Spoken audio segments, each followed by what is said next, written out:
नाही. पंकजा मुंडे रडल्या हे महत्वाचं नाही, पण का रडल्या हे महत्वाचं आहे. मला हे लोक नाही गमवायचे आहेत.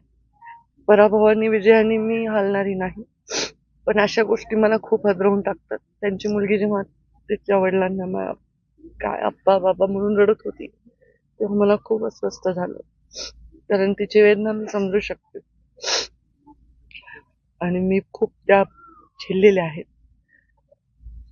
आणि मी तशी व्यक्त होत नाही कधी अशा बाबतीत, किंवा अश्रू माझ्या डोळ्याच्या कडाच्या बाहेर येऊ देत नाही. पण आज मी अस्वस्थ आहे आणि माझ्या स्वतःवरचं संतुलन बिघडेल असं माझ्यावर प्रेम करणाऱ्यांनी करू नये एवढीच विनंती आहे. प्लीज प्लीज आत्महत्या करायचं हे सत्र इथेच थांबवा. आणि जे काय तुम्हाला ते बळ येतं ना आत्महत्येसाठी, मुलांना खूप हिंमत लागते आत्महत्या करायला. रडक्या बेकड लोकांचं काम असं वाटणं वेगळं आहे, पण